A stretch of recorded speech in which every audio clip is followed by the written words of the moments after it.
que suceden en la sociedad y en las instituciones, pero nos damos perfecta cuenta de un cambio de paradigma muy importante en cuanto a la medida de la calidad de la educación. Hace muy poco tiempo, hace 2 décadas, eso tenía mucho que ver con las actuaciones que se desarrollaban desde las administraciones educativas. O sea, lo que propiciaban las directrices, lo que aportaba las indicaciones, etcétera, que las administraciones educativas ponían a disposición de las instituciones, eran un porcentaje muy alto del resultado final de esas instituciones. Ahora eso no es así. Eso no es así, ha cambiado el paradigma totalmente. Han conseguido, para bien y para mal, yo creo que para bien, para los que apostamos por la autonomía en las instituciones educativas, desde luego, han conseguido que la responsabilidad de la mejora de los sistemas educativos recaiga en las instituciones. Y no se miden los sistemas, se miden las instituciones. Y se va a averiguar a las instituciones cuál es el funcionamiento, cuál es el resultado, etc. Y la calidad del sistema depende de la calidad de cada una de las instituciones. De ahí la relevancia tan grande que tiene la buena dirección, el liderazgo, la coordinación, los trabajos en equipo, la comunicación, trabajo cooperativo, etcétera, etcétera. Pero es porque ha cambiado el paradigma y hay gente que todavía no se ha dado cuenta de eso en las instituciones educativas. Bueno, pues esto sería un poco así el principio. Yo quería señalar algunas cuestiones que todos conocemos. En primer lugar, sobre la educación, que nadie duda de su valor. Voy a poner así de pie, si me permiten. Nadie duda de su valor, pero sí dudamos de que se actúe correctamente con el mismo nivel de importancia que se le otorga. O sea, a todos se nos llena la boca de hablar de la importancia de la educación, pero luego tendríamos que medir qué cosas hacemos cada día realmente en favor de esa buena educación y de una línea determinada. Me parece que era Emerson el que decía: el ruido de lo que decimos no deja ver o escuchar a los alumnos lo que hacemos. O sea, nuestra práctica diaria muchas veces dista mucho de nuestro discurso en cuanto a temas como, por ejemplo, este. El discurso oficial se contradice mucho con las acciones reales. Todo el mundo es partidario de la participación, de la colaboración, etcétera. A la hora de la verdad eso hay que analizarlo. En todo caso, el progreso es evidente. En cuanto a la educación, yo en absoluto estoy de acuerdo en esos mensajes derrotistas de que estamos en el peor momento de la educación. Como les decía antes, yo soy hijo de maestros rurales jubilados y llevo oyendo toda mi vida en los almuerzos, en las reuniones familiares, profesionales, que nunca ha estado peor la educación. Pues si cada día estuviese cada día un poco peor, seguramente no estábamos aquí ahora y no habían salido de las universidades pues las personas que salen, ¿no? Y no tendríamos los premios Nobel que tenemos, etcétera, etcétera. Algo haremos, ¿no? O sea, que no flagelarnos nosotros mismos, porque tenemos cierta tendencia los de la educación a castigarnos en exceso nosotros mismos. Debemos seguir insistiendo o proponiendo y apoyo iniciativas en favor de la educación, ¿no? Sin educación no hay futuro, es una frase que compartimos todos, yo creo, y a partir de la educación es como generamos. En cuanto al sistema, eso en cuanto a la educación en general, por no cansar y por no entrar en el papel de las tecnologías, de la información y la comunicación, el mundo globalizado, la sociedad del conocimiento, del aprendizaje, la lectura, etcétera, todas estas cosas que tienen muchísimo que ver, ¿no?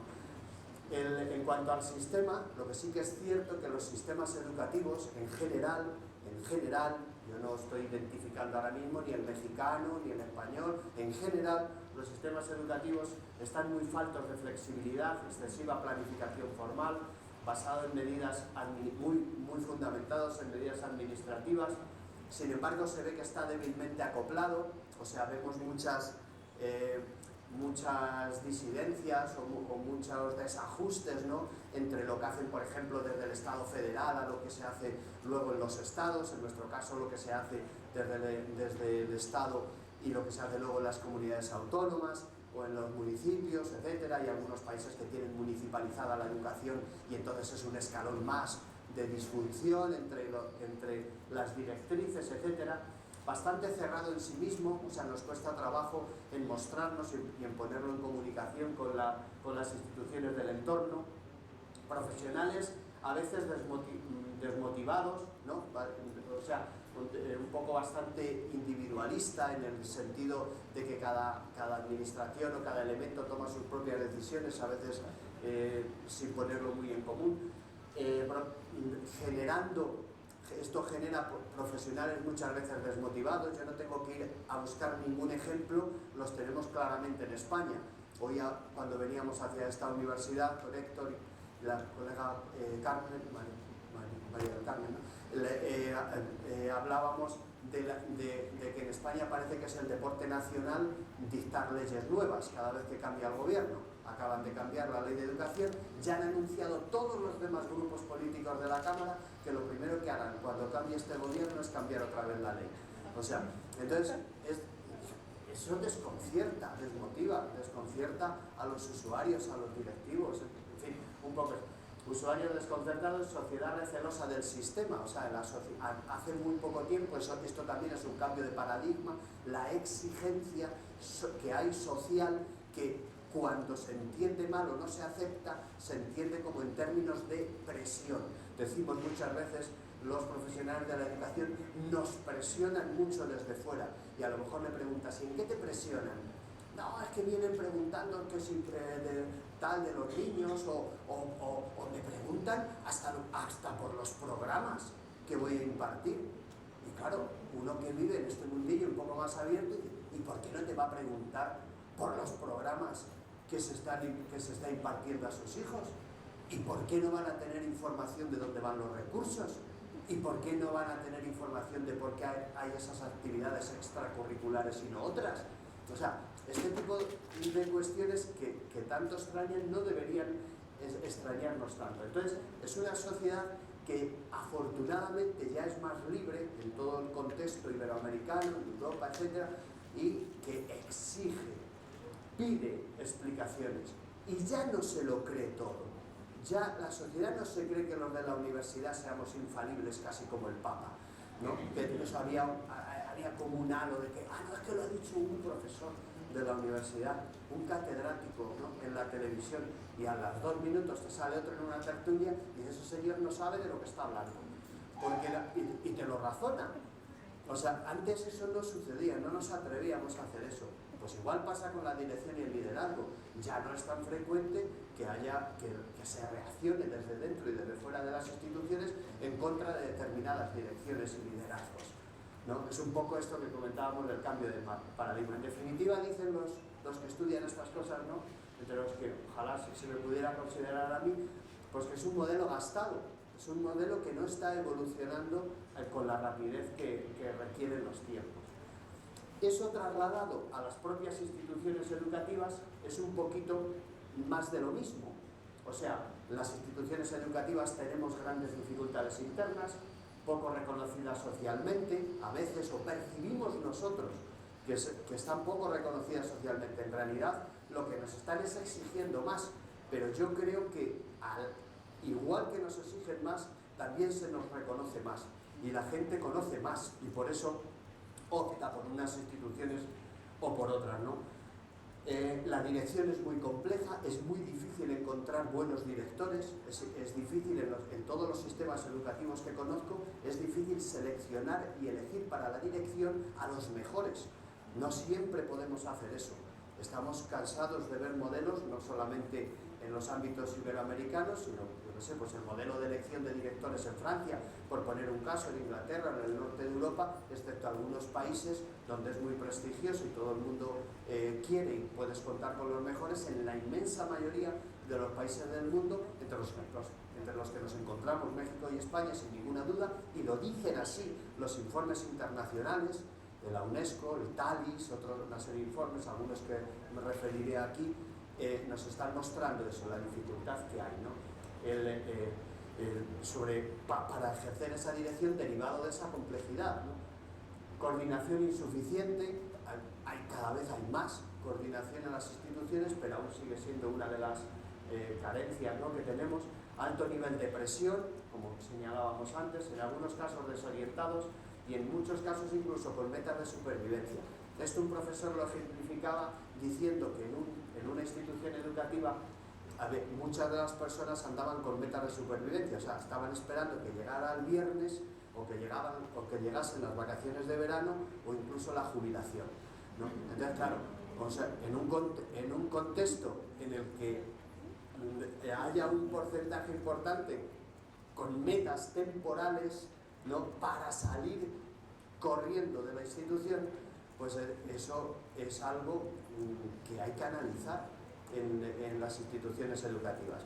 Hay muchos estudios muy interesantes al respecto que muestran cómo, con el buen clima de trabajo en las instituciones, esto no tiene que venir a explicarnos Goleman, el gran gurú de la inteligencia emocional, cuando hizo estudios en empresas, y hace como 5 o 6 años leí un informe que había hecho donde el gran titular, lógicamente porque lo decía Goleman, era que el clima de trabajo llegaba a aumentar hasta un 33% la productividad en las instituciones. Bueno, eso los que hemos estudiado estas cosas de administración y gestión, sabemos que desde mediados del siglo XX, año 1940 por ahí, toda la corriente de relaciones humanas surge porque los directivos, no de la educación, sino de cualquier sector, caen en la cuenta de que las relaciones humanas, y entre ellas, lógicamente, el clima de trabajo en las instituciones, mejoraba la producción. No es porque de repente todos los empresarios o todos los directivos se convirtieran en almas de la caridad, ¿no?, y quisieran el bienestar de los trabajadores, etcétera, etcétera, sino que realmente había un resultado positivo. En España, un profesor que se llama Juan Manuel Esteve hizo varios estudios en su momento relacionando el clima de trabajo y las relaciones internas en la institución y el nivel de eficacia máxima y de desarrollo máximo profesional de los profesores y por tanto el rendimiento.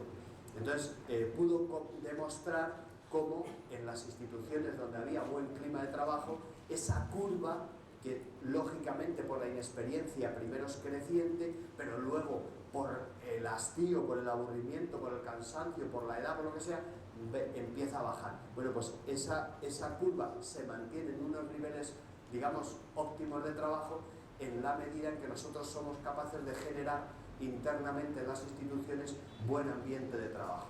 A mí cuando me preguntan, usted en una institución que necesitara algún tipo de ayuda, yo sin pensar casi siempre señalo 2 elementos. Uno, la planificación, y otro, el clima de trabajo dentro de las organizaciones. Y eso tiene mucho que ver con la acción directiva y el liderazgo dentro de las instituciones. Bueno, a cuento de eso viene lo de las metas de supervivencia. Y la dirección lo mismo, pasamos al 4.º escalón y sería que la dirección es compleja, poco atractiva para los buenos profesionales.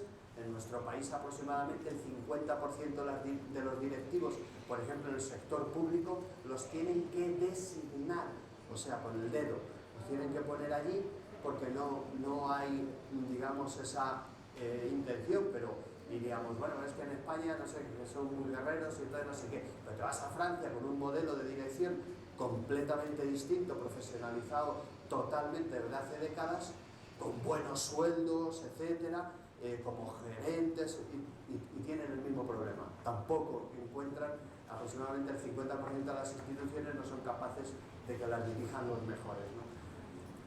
Muy burocrática, es verdad, se nos va mucho tiempo. Hay por ahí en las instituciones educativas, desgraciadamente, aún se puede encontrar aquello que todos conocerán como el principio de Pareto, ¿no?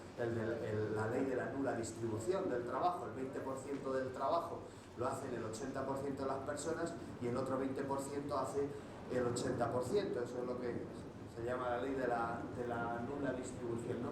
Entonces, en los aspectos, en eso contribuye mucho, digamos, el enfoque demasiado burocrático y el tiempo que ocupa.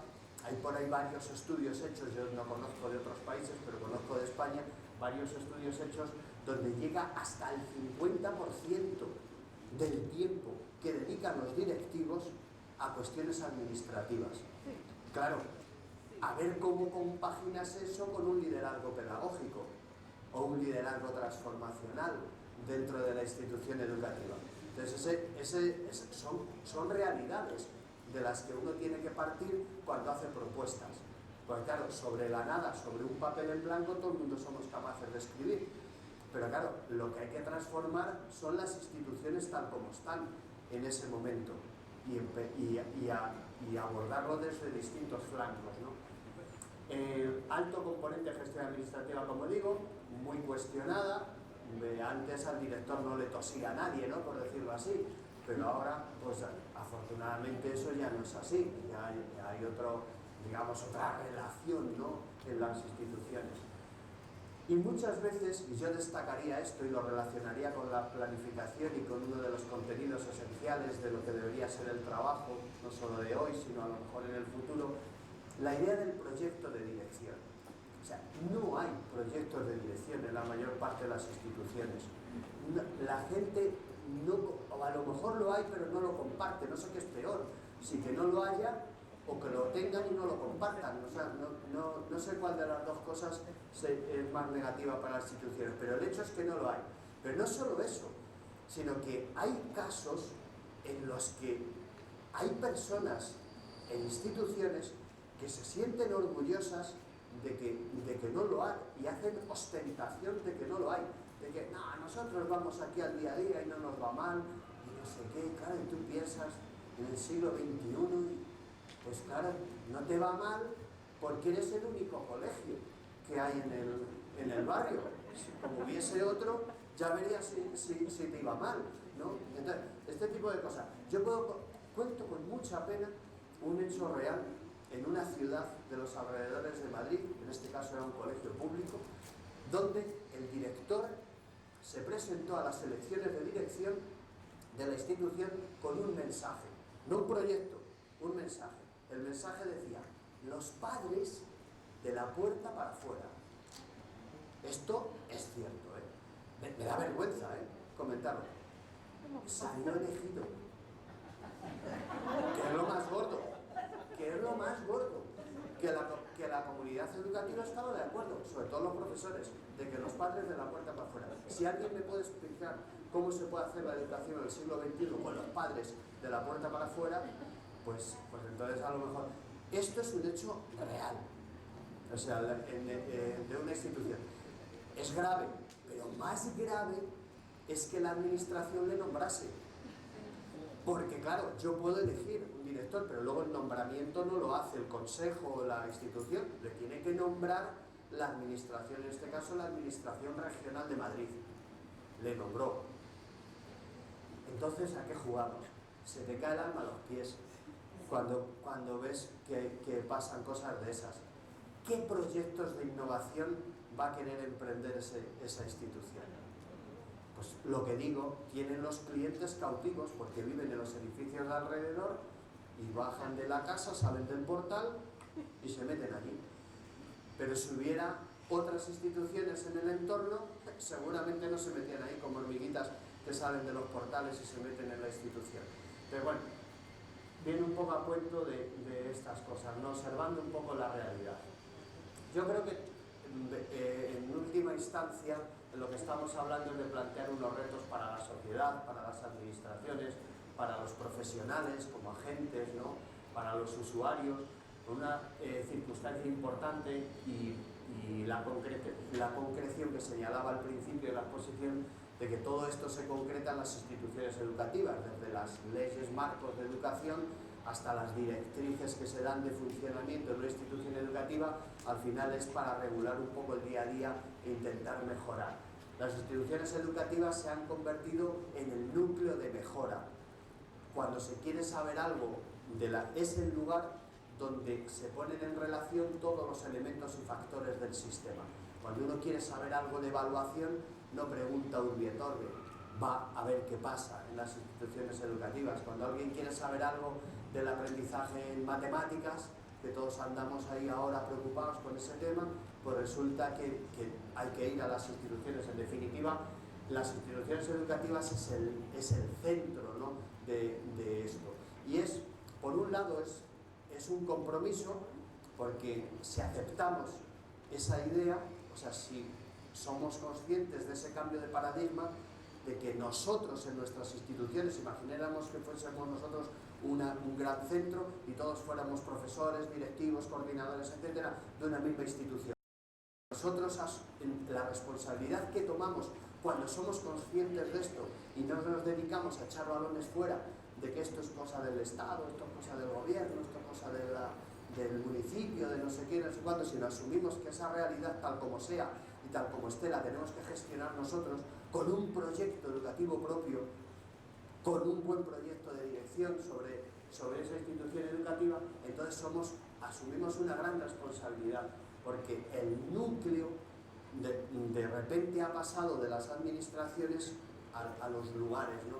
En este caso, los centros educativos que llamamos nosotros, ¿no? Las instituciones educativas.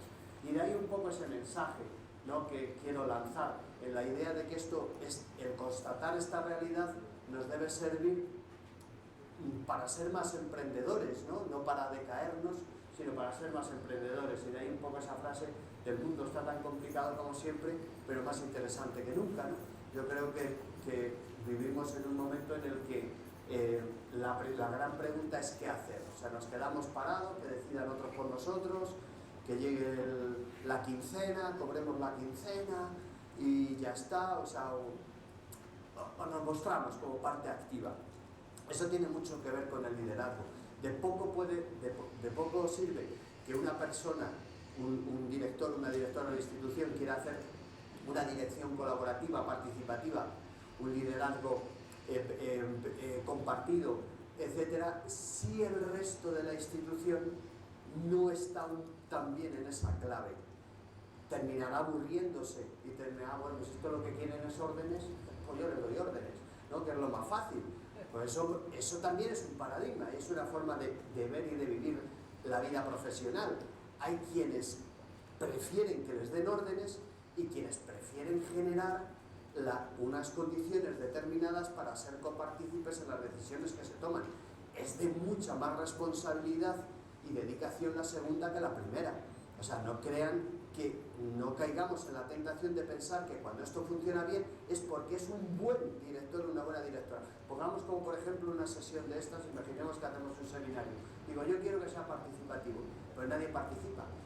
O yo no doy pie luego a que se participe, pues al final la sesión no será participativa, porque una cosa es cómo lo planteas y otra cosa es cómo se hace. Bueno, por tanto, ¿qué hacemos? Pues desde mi punto de vista se pueden imaginar que hay que actuar, ¿no? Al hilo de esta idea positiva de la situación, yo digo que toda organización, o sea, que toda institución, toda unidad, no hay un potencial organizativo, hay un potencial humano, un potencial de experiencia, de innovación, de mejora, y sobre todo una idea que yo creo que deberíamos grabarnos casi como visión y misión de visión de las instituciones educativas, y es que siempre se pueden hacer las cosas de forma diferente. Es una falacia interesada cuando oímos aquí no se puede hacer nada, esto no hay quien lo cambie. Eso en el fondo es yo no tengo ganas de hacer nada, a mí no me interesa que cambie o lo que sea, ¿no? Entonces, no sé, siempre me acuerdo de una anécdota. Yo he sido maestro de colegio antes de otras historias de la administración educativa, la universidad y eso, y yo recuerdo una de las anécdotas que a mí me marcaron en mi vida. Yo andaba estudiando por la noche en la universidad y eso, y el director que había era un centro así como muy tradicional, público, de unas características muy especiales. Aquí yo creo que también la había en México. Eran las anejas, las escuelas de innovación o algo así, no sé cómo le llamarían aquí, que estaban asociadas a las universidades, ¿no? Entonces yo estaba en un colegio de esos y el director, que me acuerdo perfectamente, nos sentimos muy amigos, pero de las peleas terribles que teníamos, pero no sé, con honestidad, de intentar cambiar el modelo y estas cosas, ¿no? Y yo una vez le digo, don Teodoro, digo, esto de la dirección, ¿cómo funciona? Usted le nombran, no sé qué, luego se tiene que presentar, lo tiene que dejar, no sé qué. Me dice, mira Mario, dice, esto de la dirección no es vitalicio, pero espero que dure siempre. Entonces él me quedó clarísimo cuál era el modelo y qué era, cómo tenía yo que trabajar un poco mi integración.